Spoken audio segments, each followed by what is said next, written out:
the interesting thing is, our last comic, I was gonna do all those last few jokes he did, and I feel like now I have to do completely different ones. No, I'm just kidding.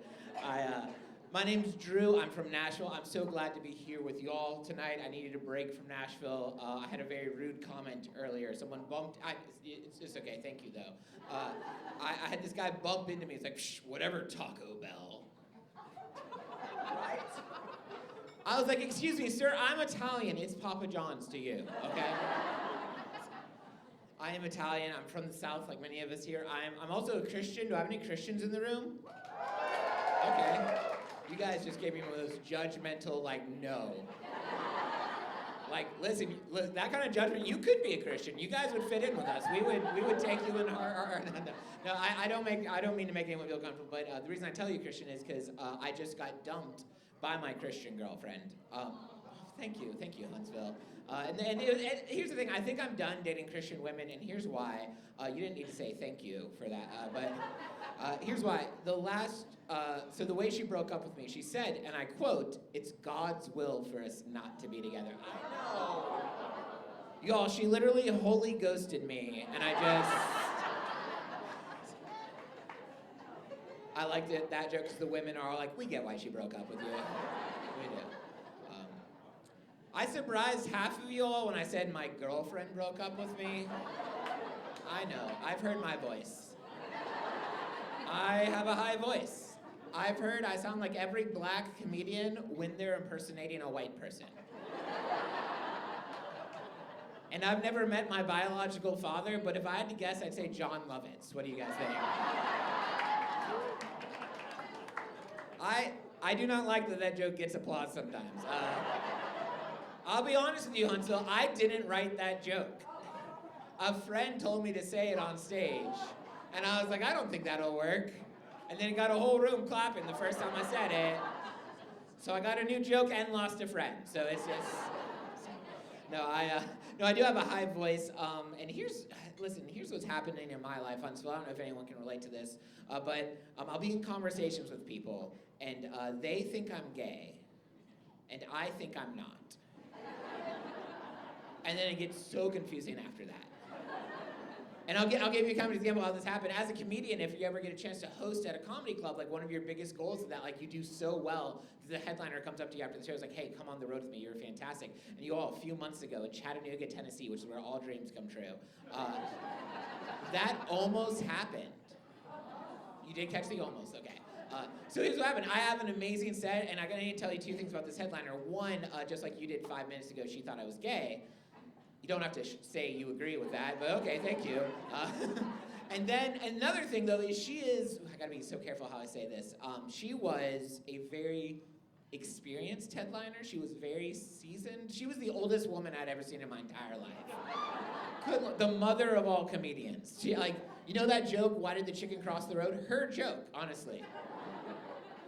So she comes up to me and she says, wow, you were so good. Then she thinks I'm gay, I have no idea, but she says, and I should be picking on it, she's like, more people need to hear from people like you and your demographic. Which is a straight white male? I was like, yeah, not enough people tell us that, thank you. And then Huntsville, she said something I'd never heard before in my entire life, and maybe it's just not something we have in Nashville, but she asked me this question. I'm gonna kind of see if you guys know what she meant by it. She leaned in and she said, are you family? Okay, so they get it. For the rest of us, let me explain. Back in the 1400s, or whenever this lady was from, you couldn't openly talk about sexuality. So, like, if you were gay and if you wanted someone else to gay, you'd say, are you family? And if they said yes, that was like code. You could talk about it. I had no idea this was a thing that existed. So when she asked if I was family, I thought she meant, am I Italian? Which I am. So I was like, yeah, when you're here, you're family. And oh my gosh, you would have thought my career took off. We were exchanging business information. Then she looked at me and she said, you could even bring your boyfriend if you want. Hey, not only did she think I was gay, but she thought I was good at it, so there's that. And so I told her, I'm so sorry, I don't have a boyfriend, and she instantly lost interest in me. Not the first time that's happened with ladies, if I'm being honest. Then she handed me my business card back, and she said, well, call me when you suck a dick, and I'll take you on tour with me. So we're going on tour next week, and I need you guys to just keep this.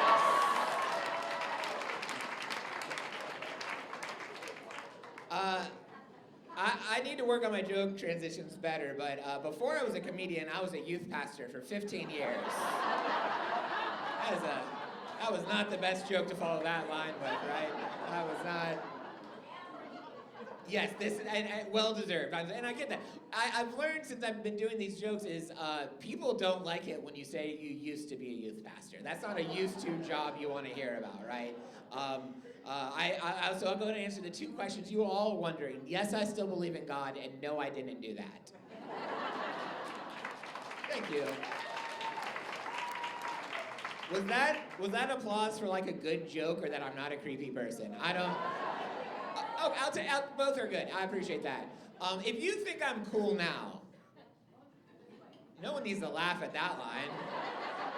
If you think I'm cool now, you should have seen me when I was in high school, because I'm not making this up. When I was in high school, which I did peak in, I peaked in high school because I was the lead guitar player. That is a guitar-shaped keyboard. I was the lead guitar player in a Christian punk rock praise and worship band. I know. Thank you. This is the only time the guitar has ever got an applause. No, I don't know if all of you have ever heard those words in the same sentence together. Lead guitar player, Christian praise, punk, and I can't even say them all together now. Punk rock worship band. I said that at a show last night, and a man in the back of the room yelled, "Save some women for the rest of us." And I get it, not the sexiest instrument I could have picked. But in high school, I would have fought you over that. I really would have. That's why I saw an 80s music video. I was like, that's what I'm missing. And I remember one time we did a lot of our gigs at church camp, and I remember this one time me and this other kid kind of were arguing with the same girl. I was like, I don't know, man, she just seems more into me. And I remember with all the confidence of a 16-year-old, I said, well, you just wait till she hears my guitar solo. Yes, and y'all, I'll never forget this, junior year of high school, she did hear my guitar solo. And 2 years later, she became a lesbian.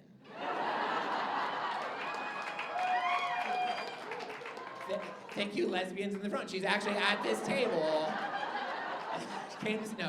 I'm just saying, if I can't have her, no man can. Okay, that. Now, whenever people hear that I was a lead guitar player in a Christian punk rock band, they always ask me the same two questions, or the same one question, which is, what was your band's name? And God help me if I could change any one thing in history. Now, I remind you, it was me and 4 other Christian single high school boys, and we were like, what's the sexiest name we could name our band? And so we named our band Vertical Motion.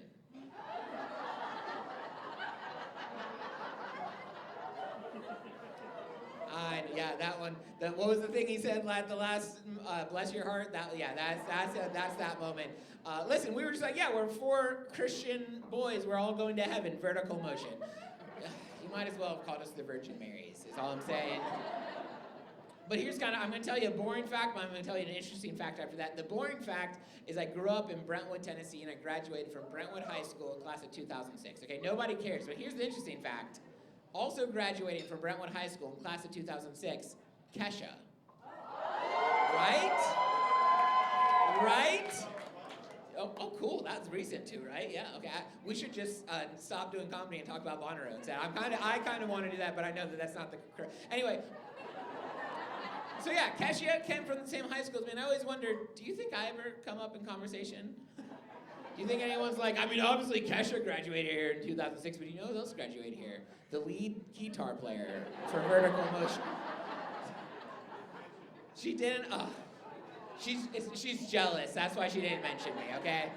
And I've had so much fun with you guys. You guys are an amazing crowd. I needed to be out here, honestly, more than anyone else, because I recently learned that one of my ex-girlfriends just got married. I know, it's rough, right? Do you ever get dumped by someone and you're like, you're gonna regret this for the rest of your life, and then she doesn't? And I'll be honest, she wasn't even one of the good ones. Her first name was Lucy. I didn't realize it was short for Lucifer.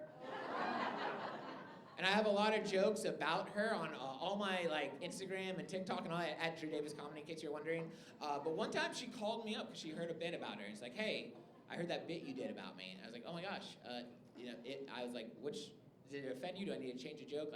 Because she said she didn't like it. And I said, what can I do to make it better? She's like, I just didn't like that you told people in public that we used to date.